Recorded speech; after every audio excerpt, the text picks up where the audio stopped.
Hello, today I am interviewing Brenton Ferris, author of It's About Time, a leadership book that challenges the way that we view time. He's been a pastor at churches around the country, and now I get the chance to interview him here in Saginaw, Michigan. Hey there. What's up?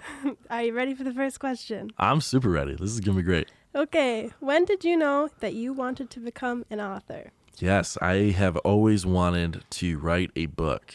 Actually, this is the second book that I am published in. One was a poem from when I was in high school. Yeah, and I will not tell you because the poem is probably not that good. I haven't read it in a long time, but this is my first official book. That's so interesting. I will be finding that poem. Good luck. Why write about time in your book? It's literally called It's About Time. What inspired you?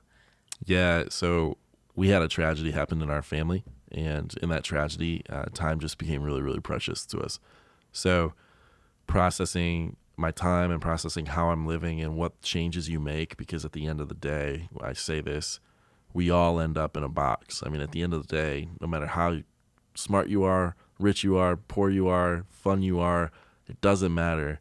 At the end of the day, we all end up somewhere, and how you spent the time you got is a gift, and we want to spend that well. So I wanted to write really specifically about how you spend your time, because I see a lot of people wasting their time. That sets up my next question, because I was going to ask you, as you are the pastor of a bunch of students right now, how do you think social media has changed the way that we use our time? Oh, man, yeah, we waste so much time on social media. So much. So much time. I mean, social media has impacted the way we use our time because it's an endless cycle of you get into it and you're processing it and you're thinking about it, but you're not really there. Mm-hmm. It's like it's in the background, kind of. It's like humdrum a little bit. Like you get on social media and your brain checks out. Yep. So what we would call in the old days, back in the old days, what we would call downtime is non-existent anymore, because the downtime comes from consuming things that don't really impact our lives in a positive way. The brain's constantly being stimulated. Yes, there's no relax. And then we see an uptick in, I would love to know the data on this. I don't know the data, but like we see an uptick in anxiety, depression, so a lot of frustrations. We see a lot of upticks like that, but it's because the brain has no time to process or think. We're just always consuming it. Yeah. And people are sleeping less and working more and on their phones all the time, screens, everything. I could keep going and going and going. But the problem is we waste time on social media. So how has becoming an author, since this is your first published book, how has that changed your eyes on the influence that you have? You know, the best part about writing a book is nobody can argue with you in real time. Mm-hmm. So you can argue with the book all you want, but that's what I think. Mm-hmm. And to a large degree, you have to get over that before you write it, because you know people won't like it to a degree. Yeah. And you know people are going to argue your points, or someone's going to come to a point and be like, well, that's not true. And then they're going to have to process that point. So I think the idea of the platform that you grow when you have an audience that's wanting to read the book and they're giving the book to somebody and people are reading it, it's been pretty fun to see that platform grow and the networking from that grow. It's been pretty cool. Like people I don't even know have read my book and sent me a letter or whatever, like sent me an email and like, hey, I read your book deal. I'm like, I didn't know you. I don't know you. That's great. Cool. So it's been cool. Pretty cool. So, how many books are out there? What are the numbers? What stores are they in? Yes, so you can find the book online, Amazon, Target, Walmart, and Barnes & Noble all carry my book.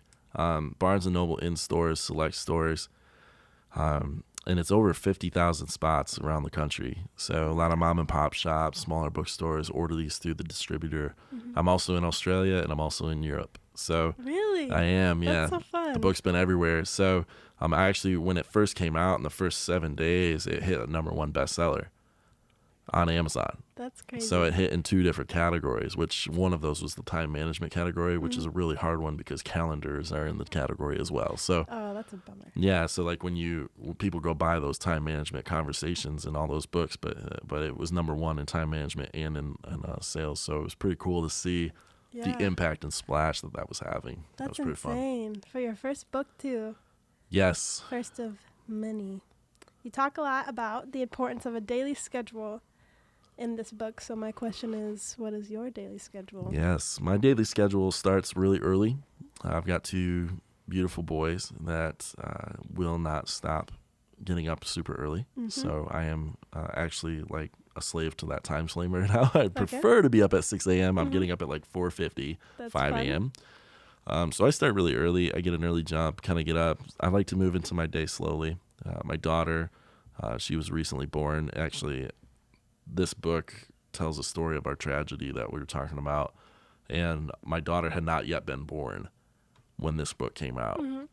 So if you read the book and you want to know, our daughter is alive and healthy and well. Yay. And it would be good to know that from the podcast. But the book itself is, pushing into calendaring your days and scheduling your days for you to work your calendar, not your calendar to work you. Yeah. And so I get up early, get my time in, nice and easy, slow roll into the day. Mm-hmm. I'm a pastor, so I love spending some time with my Savior. Mm-hmm. Love sitting in that moment, being quiet in the mornings. Make breakfast. I make lunches for my son to go to school. We get them dressed. We get them squared away. I head into work, and then I block schedule. So I'm big on when I'm done with my day, I go home. Yeah. And I leave work here, and Right. I do my very best to be home consistently every day. Mm-hmm. I have to work a couple nights in the week just because of our programs and stuff we run. So I'm home and I get there as soon as I can. And so like there's a hard stop on every day. Right. That's a part of my scheduling.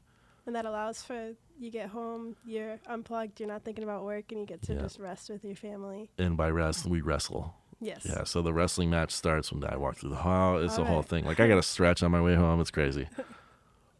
That's perfect. So, a couple more questions. What was the writing process like for you? Yeah, the writing process, I found myself going to coffee shops. I fell in love with it. And I'd go to a coffee shop, and my goal was 10 good paragraphs at a time. And I actually talk a little bit about that in the book of how to take on a macro item by taking it incrementally. Mm-hmm. And those 10 good paragraphs would turn into, some days I was in the zone and I was flowing and everything went smooth, and I'd be like 3, 5, 6, 10 pages in. I'm like, oh, wow, I did 10 good pages today. Mm-hmm. And then sometimes I'm like, I am just trying to get 10 good paragraphs in Just this 10 world. Like, you're just trying to get anything you can in there. So when you're in that, the writing process is slow and smooth. Mm-hmm. And slow is smooth, and smooth is fast. And that's the best way I know how to do it. So took it one day at a time to write for once a week. I have a full-time job, working in a very ever-changing environment. So it's not always guaranteed, but I can guarantee that I could get writing done one time a week at the same time, because it was on my off hours. It was just me writing my book. Yeah. Okay. So the last question, I'm very excited about this one. I've heard some rumors. Is there a second book coming? There is a second book coming. Yes, and it should be done this year. Can you tell us anything? I can tell you that it is probably the more, I don't want to say dangerous, because it's not dangerous like bad for you. It's probably dangerous like good for you, but also dangerous because I'm speaking out against my own career a little. Wow. Where there are things that I think we've done in the church that have hurt people, and I'm talking a little bit about it. Wow, that's interesting. I think anyone hearing that would want to read it. The suspense is building. It is. It's good. And It's it'll real good. be out later this year, hopefully. Yeah, hopefully in August. We'll see it drop in August. All right.